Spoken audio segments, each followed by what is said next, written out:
आज आहे 16 तारीख आणि मी जात आहे शिवपुराण ऐकायसाठी। तर सगळ्या बायका कालच गेल्या मुक्कामी आमच्या इथल्या आणि आज आम्ही जाणार आहोत। तर आज पण आम्ही 4-5 जणी आहोत आणि रोज जायचं ठरवलं, पण बघू आता रोज होतं की नाही होत। तर आत्ता वाजलेले आहे 9, 9:30 वाजता निघायचं आहे आणि सगळ्यात आधी तयारी, नंतर मग निघतो आम्ही। चला तर आमची तयारी करून झाली आणि आता आम्ही जातो कथा ऐकायसाठी अमरावतीला।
त्या पहाडाच्या मागे आहे म्हणते।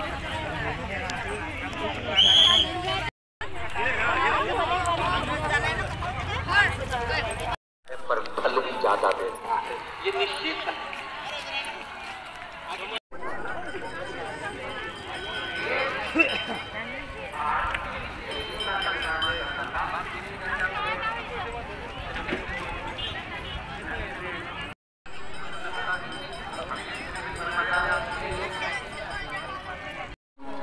एक पार्थिव शिवलिंग का निर्माण करना मतलब लाखों शंकर भगवान के स्वरूप की पूजन।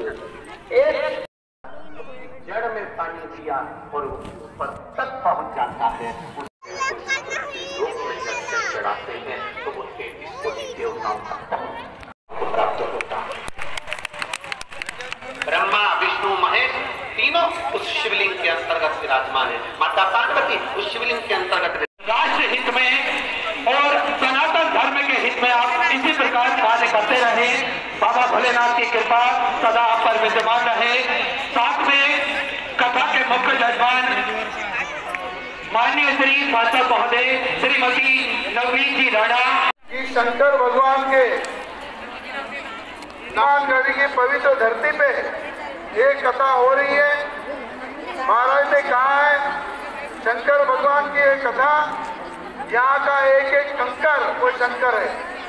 इसलिए महाराज की चरणों में प्रणाम करूंगा और यहाँ पे हमारे सभी के चाहते लोकप्रिय मुख्यमंत्री और अत्यंत शासकीय विचारों पे चल के जिन्होंने बाला साहब के विचारों को छोड़ा, उनको छोड़ के उनके विचार लेके आगे चले, ऐसे हमारे मुख्यमंत्री है। और मुझे पता है कि आज महाराष्ट्र में बाला साहब के एक एक व्यक्ति को एक उन्होंने दिखाया हुआ है दिशा को साथ में लेके चलना अगर कोई कर रहा है इस महाराष्ट्र में शिवसेना से, तो आदरणीय एकनाथ जी शिंदे कर रहे हैं। और यहाँ उपस्थित हमारे मंत्रिमंडल के लोकप्रिय मंत्री बघा, नजर पोचत नाही तिथपर्यंत माणसं आहे। तिकडे समोर पण, इकडे पण, डावीकडे उजवीकडे सगळीकडे महिला भगिनी पण खूप मोठ्या संख्येने आहेत। त्यांचं मी अभिनंदन करतो, बांधवांचं देखील अभिनंदन करतो। नमस्ते परम पूज्य हमारे पंडित मिश्रा महाराज जी, आपका हमारे अमरावती बहुत बहुत हमारे अमरावती में स्वागत करेंगे। मिश्रा महाराज जी ने कहा यहाँ कोई आता नहीं,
तर फ्रेंड्स, मी आहे ना 16 तारखेला जेव्हा गेली ना पहिल्या दिवशी, तर रात्रीला 10 वाजले घरी यायला. तर आता उद्याला पुन्हा ठरवलं की जायचं म्हणून. उद्याची तारीख आहे 19. 16 तारखेला गेलो होतो, 17, 18ला तर गेलो नाही 2 दिवस, आणि आता उद्याला आहे 19 तारीख. तर उद्याला पुन्हा ठरवलं जायचं म्हणून. तर उद्याच्या बायका वेगळ्या आहेत सोबतच्या, ताई आणि मी दोघीजणी आम्ही आहो. तर तिघीजणी वेगळ्या आहेत आणि ठरवलं की उद्याला पण जाऊ, कारण की उद्या आणि परवाला मग शेवटचा दिवस असतो. तर परवाला सकाळी सुरू होऊन जातं 8 वाजता, तर लवकर निघावं लागतं.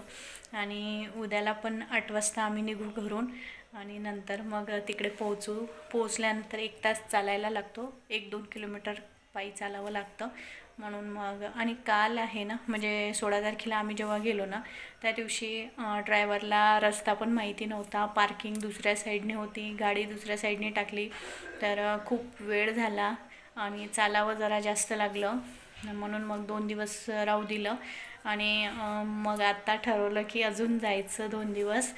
तर चला, उद्याला पण सकाळीच जायचं आहे. परवाच्या ज्या दिवशी मी गेली होती पहिल्या दिवशी, तर तिखट पुऱ्या बटाट्याची भाजी केली होती छान, आणि सकाळीच निघालो होतो. तर उद्याला पण जाऊ. आणि उद्याला मी काहीतरी वेगळं बनवणार आहे, शॉर्टकट काहीतरी, डब्यामध्ये पटकन असं बनवल्या जाईल असं. आणि यांचा स्वयंपाक सगळा करून ठेवायचा आहे. उद्या सकाळी 8 वाजेपर्यंत सगळी तयारी व्हायला पाहिजे. 8 वाजता इथून जर निघालो तर 1 तास जायला लागतो आणि 1-1.5 तास चालायला लागतो. असा सगळा हिशोब करून घरून निघायचा आहे.